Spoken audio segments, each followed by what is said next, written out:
So we were discussing that mangoes were very special, and सिर्फ mango special नहीं सी, everything which was around their village was very special. Okay, then ਉਹ ਗੱਲ ਕਰਦਾ we have the creepers growing in the ever so fine water of the village pond. Creepers भी ਨੇ, ठीक ਹੈ, ਇਹਦੇ ਜਿਹੜੇ flowers ਨੇ, ਠੀਕ ਹੈ, are a feast to behold. ਦੇਖਣ ਵਾਲੇ ਦੀਆਂ ਨਜ਼ਰਾਂ ਜਦੋਂ ਕੋਈ ਦੇਖਦਾ ਹੈ, that were very awesome view. Get 2 leaves from the creepers when you go to the pond for your bath, and you will not have to worry about not having leaves on which to serve the afternoon meal. ਕਹਿੰਦਾ ਅਗਰ ਤੁਸੀਂ ਬਾਤ ਲਈ ਜਾਓਗੇ pound ਦੇ ਵਿੱਚ, then ਤੁਸੀਂ ਕਹਿੰਦੇ 2 leaves ਜਿਹੜੇ ਆ ਇਸ ਕ੍ਰੀਪਰ ਤੋਂ ਲੈ ਕੇ ਆ ਸਕਦੇ ਹੋ, ਦੈਨ ਤੁਹਾਨੂੰ ਸ਼ਾਮ ਨੂੰ ਕੋਈ ਚਿੰਤਾ ਨਹੀਂ ਹੋਏਗੀ। ਆਫਟਰਨੂਨ ਦੁਪਹਿਰ ਦੇ ਟਾਈਮ ਵਿੱਚ ਤੁਸੀਂ ਕਿਸੇ ਨੂੰ ਮੀਲ ਸਰਵ ਕਰਨਾ, then you do not have any kind of difficulty to serve the meal. ਮਤਲਬ ਉਹ ਉਸ ਟਾਈਮ 'ਤੇ ਉੱਥੋਂ ਦੇ ਜਿਹੜੇ ਲੋਕ ਨੇ ਲੀਵਸ ਦੇ ਉੱਪਰ ਜਿਹੜਾ ਖਾਣਾ ਸਰਵ ਕਰਦੇ ਸੀਗੇ।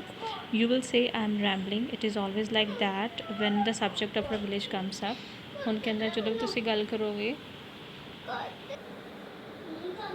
ਸੋ ਤੇਰੀ ਸੇਇੰਗ ਦੈਟ ਕਿ ਤੁਸੀਂ ਮੈਨੂੰ ਕਹੋਗੇ ਕਿ ਬਹੁਤ ਲੰਬੀਆਂ ਗੱਲਾਂ ਦੱਸਦਾ ਪਿਆ ਹੈ ਕਿ ਵਿਲੇਜ ਦੇ ਬਾਰੇ 'ਚ, ਬਹੁਤ ਹੀ ਫਾਰ ਫੈਸਟ ਐਕਸਪਲੇਨੇਸ਼ਨ ਦਿੱਤੀ ਹੈ। It is always like that one the subject of uh village comes up. ਕਹਿੰਦਾ ਹਮੇਸ਼ਾ ਇਵੇਂ ਹੁੰਦਾ ਕਿ ਜਦੋਂ ਵੀ ਮੇਰੇ ਵਿਲੇਜ ਦੇ ਬਾਰੇ 'ਚ ਕੋਈ ਗੱਲ ਚੱਲਦੀ ਹੈ, always give detailed explanation of each and everything, but enough. ਕਹਿੰਦਾ ਪਰ ਬਹੁਤ ਆ। If any one of you would like to visit us, drop me a line. ਕਹਿੰਦਾ ਕਿ ਤੁਹਾਡੇ 'ਚ ਕੋਈ ਅਗਰ ਹੋਸ਼ਾਲੀ ਨੂੰ ਵਿਜ਼ਿਟ ਕਰਨਾ ਚਾਹੁੰਦਾ ਹੈ, ਜਸਟ ਇੱਕ ਮੈਨੂੰ ਦੱਸੋ।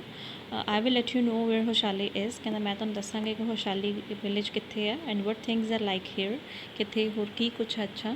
ਦ best way of getting to know a place is to visit it, don't you agree. ਕਹਿੰਦਾ ਕਿ ਕਿਸੇ ਪਲੇਸ ਨੂੰ ਚੰਗੀ ਤਰ੍ਹਾਂ ਜਾਣਨ ਦੇ ਲਈ ਇੱਥੇ ਵਿਜ਼ਿਟ ਕਰਨਾ ਜ਼ਰੂਰੀ ਹੈ, ਠੀਕ ਹੈ, ਅੱਛੀ ਗੱਲ ਆ। ਕਹਿੰਦਾ ਕਿ ਤੁਸੀਂ ਇਸ ਗੱਲ ਨਾਲ ਐਗਰੀ ਕਰਦੇ ਹੋ। What I am going to tell you is something that happen 10 years ago। ਕਹਿੰਦਾ ਇੱਥੇ ਹੁਣ ਮੈਂ ਤੁਹਾਨੂੰ ਕੀ ਦੱਸਣਾ ਚਾਹੁੰਦਾ ਆ ਉਸ ਸਟੋਰੀ ਦੇ ਬਾਰੇ ਜਿਹੜੀ 10 ਸਾਲ ਪਹਿਲਾਂ, ਮਤਲਬ ਉਹ ਕੁਛ ਇੰਸੀਡੈਂਟ ਜਿਹੜਾ 10 ਸਾਲ ਪਹਿਲਾਂ ਹੋਇਆ ਸੀਗਾ।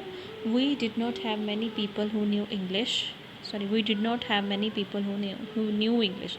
ਕਹਿੰਦਾ ਸਾਡੇ ਕੋਲ ਜ਼ਿਆਦਾ ਲੋਕ ਨਹੀਂ ਸੀਗੇ ਜਿਨ੍ਹਾਂ ਨੂੰ ਇੰਗਲਿਸ਼ ਆਉਂਦੀ ਸੀਗੀ ਦੈਨ ਉਸ ਟਾਈਮ 'ਤੇ। Our village accountant was the first one who had enough courage to send his son to Bangalore to study. ਉਸ ਟਾਈਮ 'ਤੇ ਕਹਿੰਦਾ ਜਸਟ ਇੱਕ ਅਕਾਊਂਟੈਂਟ ਸੀਗਾ ਸਾਡੇ ਪਿੰਡ ਦਾ ਜਿਹਦੇ 'ਚ ਇੰਨੀ ਕਰੇਜ ਸੀਗੀ, ਇੰਨਾ ਵਿਸ਼ਵਾਸ ਸੀਗਾ, ਹਿੰਮਤ ਸੀਗੀ ਕਿ ਆਪਣੇ ਬੇਟੇ ਨੂੰ ਬੈਂਗਲੋਰ ਭੇਜੇ ਸਟੱਡੀ ਦੇ ਲਈ। ਇਟ ਇਜ਼ ਡਿਫਰੈਂਟ ਨਾਓ। ਪਰ ਕਹਿੰਦਾ ਹੁਣ ਇਹ ਚੀਜ਼ਾਂ ਬਿਲਕੁਲ ਡਿਫਰੈਂਟ ਨੇ। ਦੇਅਰ ਆਰ ਮੈਨੀ ਹੂ ਨਿਊ ਇੰਗਲਿਸ਼। ਹੁਣ ਕਹਿੰਦੇ ਕਾਫੀ ਲੋਕ ਨੇ ਜਿਨ੍ਹਾਂ ਨੂੰ ਇੰਗਲਿਸ਼ ਆਉਂਦੀ ਹੈ। During the holidays you come across them on every street talking in English.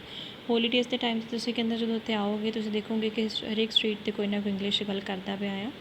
Those days, ਉਹਨਾਂ ਦਿਨਾਂ ਦੇ ਵਿੱਚ, we did not speak in English, nor did we bring in English word while talking in Kannada. ਕਹਿੰਦਾ ਉਸ time 'ਤੇ ਪਰ ਅਸੀਂ ਕਦੇ ਵੀ ਇੰਗਲਿਸ਼ ਨਹੀਂ ਸੀਗੇ ਬੋਲਦੇ, ਨਾ ਹੀ ਅਸੀਂ ਕਦੇ ਇੰਗਲਿਸ਼ ਦਾ ਵਰਡ ਲੈ ਕੇ ਆਉਂਦਾ ਸੀਗਾ ਜਦੋਂ ਅਸੀਂ ਕੰਨੜ ਲੈਂਗੁਏਜ ਦੇ ਵਿੱਚ ਬੋਲਦੇ ਸੀਗੇ। ਮਤਲਬ ਜਦੋਂ ਆਪਣੀ ਮਦਰ ਟੰਗ ਦੇ ਵਿੱਚ ਗੱਲ ਕਰਦੇ ਸੀਗੇ ਤਾਂ ਨੈਵਰ ਯੂਜ਼ਡ ਇੰਗਲਿਸ਼ ਲੈਂਗੁਏਜ।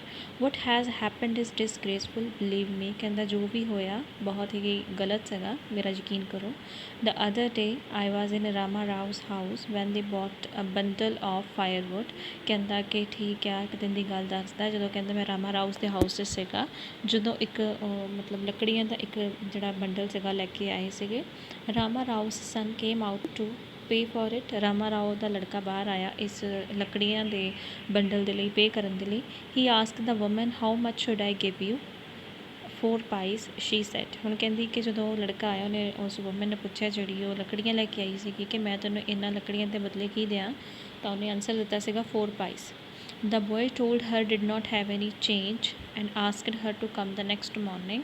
ਹੁਣ ਲੜਕੇ ਨੇ ਉਹਨੂੰ ਕਿਹਾ ਕਿ ਉਹਦੇ ਕੋਲ ਚੇਂਜਸ ਨਹੀਂ ਹੈਗੇ, ਅਤੇ ਨਾਲ ਹੀ ਉਹਨੂੰ ਲੇਡੀ ਨੂੰ ਕਹਿ ਤਾ ਕਿ ਅਗਲੇ ਦਿਨ ਆ ਕੇ ਉਹਦੇ ਕੋਲ ਚੇਂਜਸ ਲੈ ਲਏ।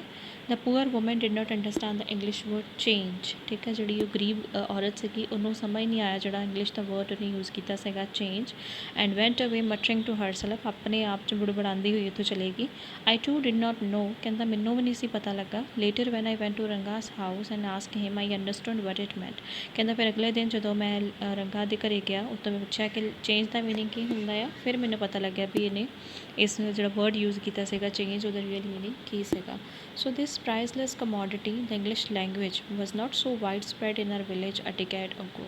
ਕਹਿੰਦਾ 100 ਸਾਲ ਪਹਿਲਾਂ ਇਹ ਮਤਲਬ ਇੱਕ ਜਿਹੜੀ ਅੱਜ ਨੂੰ ਬਹੁਤ ਹੀ ਜ਼ਿਆਦਾ ਜਿਹਨੂੰ ਬਹੁਤ ਇੰਪੋਰਟੈਂਟ ਮੰਨਿਆ ਜਾਂਦਾ ਹੈ, ਠੀਕ ਹੈ, ਇੰਗਲਿਸ਼ ਲੈਂਗੁਏਜ ਨੂੰ ਜ਼ਿਆਦਾ ਸਾਡੇ ਜਿਹੜੇ ਵਿਲੇਜ ਸੀਗਾ ਉਹਦੇ 'ਚ ਇਹਦਾ ਇੰਨਾ ਜ਼ਿਆਦਾ ਬੋਲਬਾਲਾ ਨਹੀਂ ਸੀਗਾ। That was why Ranga's home coming was a great event. ਇਸੇ ਕਰਕੇ ਜਿਹੜੇ ਰੰਗਾ ਦੇ ਘਰ ਆਉਣ ਦੀ ਹੋਮ ਕਮਿੰਗ ਦੀ ਜਿਹੜੀ ਨਿਊਜ਼ ਸੀਗੀ ਬਹੁਤ ਹੀ ਜ਼ਿਆਦਾ ਜ਼ਰੂਰੀ ਸੀਗੀ। People rushed to his door step announcing the accountant's son has come. ਠੀਕ ਹੈ, ਜਦੋਂ ਕਹਿੰਦੇ ਬਹੁਤ ਸਾਰੇ ਲੋਕ ਕਹਿ ਸਕਦੇ ਕਰਾਊਡ ਜਿਹੜਾ ਸੀਗਾ ਇਕੱਠਾ ਹੋ ਗਿਆ ਸੀਗਾ ਉਹਨਾਂ ਦੇ ਘਰ ਦੇ ਦਰਵਾਜ਼ੇ ਦੇ ਕੋਲ, ਜਿਹੜਾ ਕਹਿ ਰਿਹਾ ਸੀਗਾ ਅਕਾਊਂਟੈਂਟ ਦਾ ਜਿਹੜਾ ਲੜਕਾ ਆ ਚੁੱਕਾ ਆ। The boy who has gone to Bangalore for his study is here it seems and come Ranga is here let's go and have a look. ਕਹਿੰਦੇ ਲੜਕਾ ਜਿਹੜਾ ਬੈਂਗਲੋਰ ਗਿਆ ਹੋਇਆ ਸੀਗਾ ਆਪਣੀ ਸਟੱਡੀ ਦੇ ਲਈ ਉਹ ਆ ਚੁੱਕਾ, ਇਸ ਤਰ੍ਹਾਂ ਲੱਗਦਾ ਹੈ ਕਿ ਉਹ ਆ ਚੁੱਕਾ ਆ। ਸਾਰੇ ਕਹਿੰਦੇ ਨੇ ਕਿ ਆਓ ਰੰਗਾ ਨੂੰ ਦੇਖੀਏ, ਉਹ ਇੱਥੇ ਹੀ ਹੈ, ਲੈਟਸ ਗੋ। ਕਹਿੰਦੇ ਚਲੋ ਉਹਦੇ ਘਰ ਚਲੀਏ ਐਂਡ ਉਹਨੂੰ ਦੇਖੀਏ।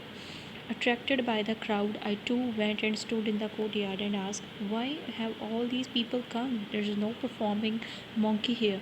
ਕਹਿੰਦਾ ਹੈ ਕਿ ਮੈਂ ਵੀ ਉਤਸ਼ਾਹਿਤ ਹੋ ਕੇ ਉਹਨਾਂ ਲੋਕਾਂ ਤੋਂ ਚਲਿਆ ਗਿਆ। ਠੀਕ ਹੈ, ਕੋਰਟਯਾਰਡ ਦੇ ਕੋਲ ਮਤਲਬ ਮੈਂ ਖੜਾ ਸੀਗਾ ਅਤੇ ਮੈਂ ਪੁੱਛਿਆ ਕਿ ਇੰਨੇ ਲੋਕ ਇੱਥੇ ਕੀ ਕਰਨ ਲਈ ਆਏ ਹੋਏ ਨੇ। ਇੱਥੇ ਤਾਂ ਕੋਈ ਮੌਂਕੀ ਪਰਫੋਰਮੈਂਸ ਜਿਵੇਂ ਕਹਿੰਦੇ ਹੁੰਦੇ ਨਾ, ਜਿਵੇਂ ਕਹਿ ਸਕਦੇ ਹੋ ਕਿ ਪਰਫੋਰਮਿੰਗ ਕਰਦੇ ਕਈ ਲੋਕ ਮੌਂਕਿਸ ਦੇ ਨਾਲ, ਕਹਿੰਦੇ ਤਾਂ ਕੋਈ ਤਮਾਸ਼ਾ ਨਹੀਂ ਚੱਲਦਾ ਪਿਆ ਕਿ ਲੋਕ ਇੱਥੇ ਕਿਉਂ ਇਕੱਠਾ ਹੋਏ ਨੇ। A boy without any brain said, loud enough for everyone to hear, what are you doing here then? A youngster, immature and without any manners, thinking that all these things were now of the past, I keep quiet. ਉਹਨੇ ਕਹਿੰਦਾ ਇੱਕ ਲੜਕਾ, ਠੀਕ ਹੈ, ਇੱਕ ਜੋ ਸੀਗਾ ਜਿੱਦਾਂ ਕੋਈ ਦਿਮਾਗ ਨਹੀਂ ਸੀਗਾ, ਉਹਨੇ ਮਤਲਬ ਬਹੁਤ ਉੱਚੀ ਸਾਰੀ ਕਿਹਾ ਤਾਂ ਕਿ ਸਾਰਿਆਂ ਨੂੰ ਸੁਣ ਜਾਵੇ, what are you doing here then. ਠੀਕ ਹੈ, ਐਂਡ ਕਹਿੰਦਾ ਤੂੰ ਇੱਥੇ ਕੀ ਕਰਦੇ ਪਏ ਆ। Youngster immature and without any manners, ਕਹਿੰਦਾ ਕਿ ਬਿਨਾਂ ਕਿਸੇ ਬਿਨਾਂ ਮੈਚਿਓਰ ਕੋਈ ਮੈਚਿਓਰ ਨਹੀਂ ਸੀਗਾ ਉਹ। ਠੀਕ ਹੈ, ਇਮੈਚਿਓਰ ਬਹੁਤ ਹੀ ਗਲਤ ਤਰੀਕੇ ਦੇ ਨਾਲ ਕਿਸੇ ਮੈਨਰ ਦੇ ਨਾਲ ਉਹਨੇ ਕਿਹਾ। Thinking that all these things were not of the past I keep quiet. ਕਹਿੰਦਾ ਕਿ ਸਾਰੀਆਂ ਚੀਜ਼ਾਂ ਜਿਹੜੀਆਂ ਸੀਗੀਆਂ ਪਾਸਟ ਦੀਆਂ ਨੇ ਅਤੇ ਮੈਂ ਉਹਨਾਂ 'ਤੇ ਚੁੱਪ ਕਰ ਗਿਆ। ਸੀਇੰਗ ਸੋ ਮੈਨੀ people there, Ranga came out with a smile on his face. ਸਾਰੇ ਲੋਕਾਂ ਨੂੰ ਦੇਖ ਕੇ ਰੰਗਾ ਵੀ ਆਪਣੇ ਘਰੋਂ ਬਾਹਰ ਆਇਆ। ਠੀਕ ਹੈ, there was a smile on his face.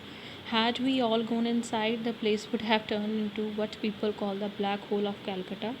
Thank God it did not. ਕਹਿੰਦਾ ਕਿ ਜਦੋਂ ਬਾਹਰ ਆਇਆ, ਠੀਕ ਹੈ, ਸਾਰੇ ਖੁਸ਼ ਸੀਗੇ। ਕਹਿੰਦਾ ਕਿ ਇਨ ਕੇਸ ਸਾਰੇ ਲੋਕ ਅਗਰ ਉਹਦੇ ਘਰੇ ਚਲੇ ਜਾਂਦੇ ਦੈਨ ਸਿਚੁਏਸ਼ਨ ਕਿਵੇਂ ਦੀ ਹੋਣੀ ਸੀਗੀ ਕਿ ਜਿਵੇਂ ਬਲੈਕ ਹੋਲ ਹੋਵੇ ਕੈਲਕਟਾ ਦਾ, ਉਸ ਤਰੀਕੇ ਦਾ ਹੋਣਾ ਸੀਗਾ। ਬਟ ਧੰਨਵਾਦ ਕਰਦਾ ਰੱਬ ਦਾ ਕਿ ਇਹੋ ਜਿਹਾ ਕੁਛ ਨਹੀਂ ਹੋਇਆ, ਸਾਰੇ ਲੋਕ ਬਾਹਰ ਹੀ ਖੜ੍ਹੇ ਸੀਗੇ।